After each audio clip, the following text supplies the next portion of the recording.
Cette semaine, notre invité fil rouge est arrivé sans armes, ni haine, ni violence, mais il travaille, il est patient, numéro 1 des ventes d'albums avec Plan B. Étudié dans les écoles, Fabien, alias Grand Corps Malade, sera avec nous pendant toute l'émission. Salut Fabien. Salut. C'est un plaisir de te recevoir parce que la route a été longue et tu l'as franchie et tu continues. C'est un honneur d'être là avec toi. Il y a plein de gens qui ne te connaissent pas encore. CV vidéo.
Grand Corps Malade, 6e album Plan B, déjà numéro 1 des ventes, en indépendant. Tout à fait. Pour les gens qui ne connaissent pas comment fonctionne l'industrie du disque, qu'est-ce que ça veut dire d'être indépendant ? Ça veut dire que tu te débrouilles tout seul avec ton argent. Alors pour le coup, je suis en indépendant sur un label indépendant, c'est mon pote Jean Rachid qui me produit depuis le début. On a toujours produit nos albums, mais après, il y avait une maison de disques qui payait le marketing, l'affichage, la publicité, les clips, etc. Et qui distribuait l'album, qui s'arrangeait pour que l'album soit dans les bacs ou sur les plateformes musicales. Et ben là, on fait tout seul. On a un distributeur, par contre, qui sait faire ça, qui sait mettre les disques au bon endroit. Par contre, on fait tout seul. Voilà. C'est un album bio, produit à la maison. Produit local. D'accord. Et non, c'est vrai que c'est la première fois, c'est notre volonté. On a décidé, on s'est dit, voilà, on connaît un peu le business, c'est notre 6e album, comme on vient de voir. Est-ce que sur cet album, il n'y a pas eu un marketing intensif ? Il n'y a pas eu du matraquage sur les radios ? L'album, il n'y en a jamais eu. On ne l'entend pas en radio ? Non, jamais. Le clip, il cartonne sur Internet. Nous, à chaque fois qu'on met un de tes clips sur le site Click, boum, ça explose. Ça veut dire quoi ? Ça veut dire qu'il a fallu être patient ? Ouais, et puis... Parce que là, ça fait combien de temps ? Ça fait 10 ans ? Ça fait 12 ans par rapport au premier album. C'est vrai qu'on a créé notre public, les tournées marchent toujours bien, toujours sans radio. Je le signale d'autant qu'aujourd'hui, on a un titre dimanche soir qui est premier, cette fois même en top single. Ça nous est jamais arrivé. Et d'habitude, voilà, les premiers en single, c'est ceux qui passent en boucle à la radio. Donc là, petit pied de nez à tous les programmateurs radio qui nous programment toujours pas. Et à tous les gens qui pensent savoir comment on fait un single. Ouais, voilà, c'est ça. Alors, ouais, pour le coup, nous, on est hors format, comme disent les radios, et pourtant, voilà, les gens se l'ont approprié, donc tant mieux. Sur le CV vidéo, on a décidé de passer une musique qui est Les Princes de la Ville du 113. Ouais. Je sais que c'est un morceau que tu affectionnes. Il y a des références à cet album dans le film Patient que tu as co-réalisé avec Mehdi Idir. Prince de la Ville, ça veut dire quoi pour toi d'être le prince de la ville ? Ça veut dire connaître la ville, en tout cas. Moi, mon deuxième album s'appelle Enfant de la ville. C'est peut-être un tout petit peu plus sage, mais en tout cas, ça veut dire la même chose. Prince de la ville, ça veut dire, voilà, il a tout son royaume dans la ville. Et moi, voilà, j'ai beaucoup écrit sur la ville. Je suis né à Saint-Denis, j'ai passé toute ma vie en banlieue nord. Et ça a inspiré tout le reste, en fait. J'ai l'impression que chaque thème qui sont abordés sur mes albums, ça passe par le spectre de la ville. Parce que quand tu as grandi là, voilà, ça te marque. Saint-Denis, c'est une ville qui a été représentée au début par NTM, donc avec un rap qui était plutôt agressif, alors que les propos qu'on entend dans NTM, dans les premiers albums en tout cas, et dans tes albums, sont finalement les mêmes. On a beaucoup parlé du film La haine en tant que film de banlieue, mais pour moi, le film qui parle de ça le plus réussi, c'est Patient, parce que à travers l'hôpital, à travers donc cette histoire d'un jeune homme banlieusard qui a un accident, qui se retrouve paralysé, le personnage dans Patient réalise qu'en fait, il n'y a que des mecs comme lui. C'est ce que tu voulais raconter ?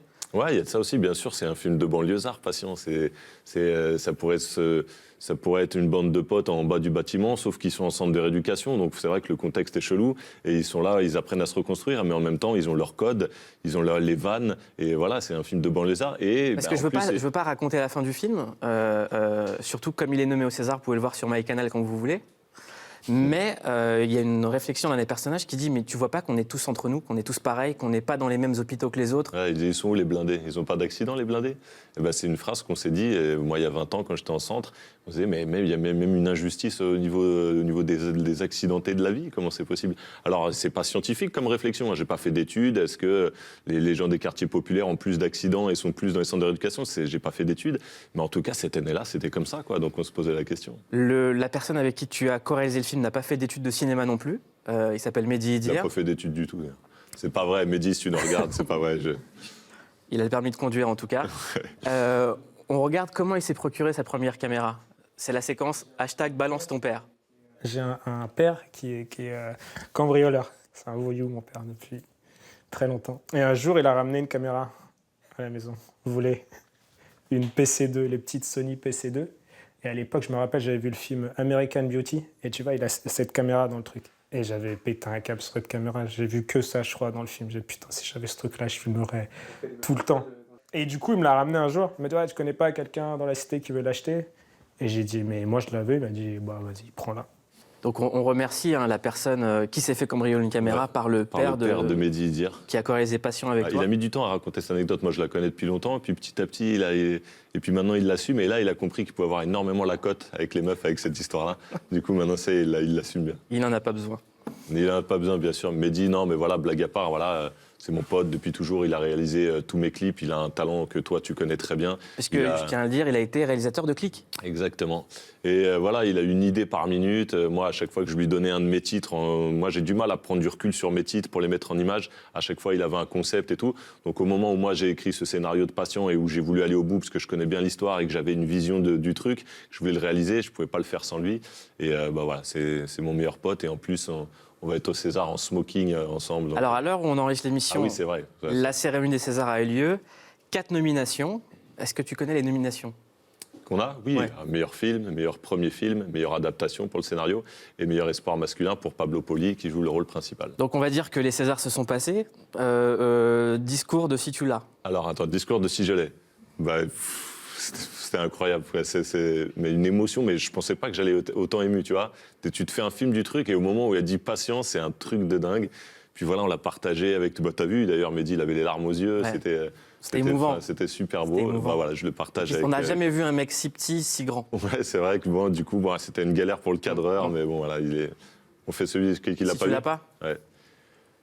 Non, franchement, c'est pas grave. L'important, c'était d'être nommé. Nous, voilà, tu sais, l'important, c'est de partir. Franchement, si on l'a pas, on va avoir la rage. Je te le dis.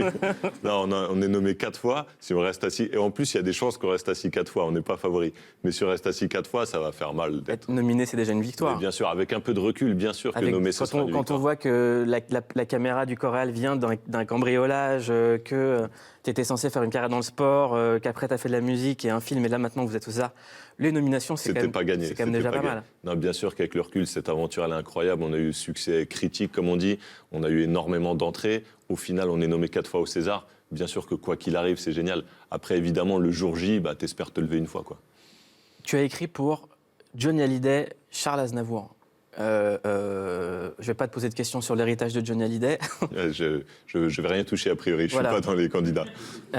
Mais quand on adapte son écriture à des légendes comme ça, et quand on fait de la musique qui n'est pas formatée comme la tienne, est-ce qu'on doit se formater ou est-ce qu'on est libre? Parce que par exemple, écrire un morceau pour Johnny, je peux comprendre ce que ça implique, parce que Johnny a toujours fait appel à des auteurs. Mais Charles Aznavour? Ouais, il y a eu Aznavour et Cabrel aussi dans le même genre, où c'est vraiment des auteurs, et c'est des auteurs incroyables. Donc forcément, là, ça met une pression. Alors Aznavour m'avait dit, sur la forme, il m'a dit, écrivez, il vous voit tout le monde, Aznavour. Il m'a dit, écrivez en alexandrin. Et moi, après, je le mettrai en musique. Donc au moins, j'avais un cadre clair, il fallait voilà, des vers de 12 pieds. Donc forcément, tu t'appliques un peu plus que d'habitude, quoi. Là, tu pèses chaque mot, et puis après, tu essayes d'imaginer ce que ça donnera dans sa bouche. Et après, quand tu l'entends, c'est encore toujours au-delà de ce que tu avais imaginé. Il y a Charles Aznavour, j'aimerais juste qu'on regarde la photo quand il a eu son étoile à Hollywood Boulevard sur le Walk of Fame. C'est-à-dire que si vous marchez à Los Angeles, si vous avez la chance d'aller là-bas, vous pouvez marcher et voir l'étoile de Michael Jackson et quelques mètres après, Charles Aznavour. C'est incroyable parce que même quand on voit cette photo, voilà, il fait une 3e âge, quoi. Il fait 80 ans, quoi. Il a 93 ans, il va sur ses 94. T'es en train de dire qu'il va tous nous enterrer? Mais oui, mais c'est sûr, messieurs, dames, le public est jeune, vous mourrez avant Charles Aznavour, sachez-le. Il est incroyable, il est sur scène pendant 2 heures, il danse sur scène, et puis voilà, tout ça, c'est sa jeunesse d'esprit, il est super curieux, c'est ça qui le tient. En tout cas, c'est le chanteur français le plus connu au monde et on est très content qu'il soit encore avec nous. Et si vous avez la chance de le voir sur scène, allez-y parce qu'il donne encore des concerts. Grand Corps Malade, autre chose assez incroyable, c'est d'avoir des textes étudiés à l'école. On ne va pas faire les Zemmour de service à critiquer ça. Nous, on est très contents que ça arrive. Mais à l'école, il y a d'autres dangers. Dans les collèges, il y a d'autres dangers que vos textes.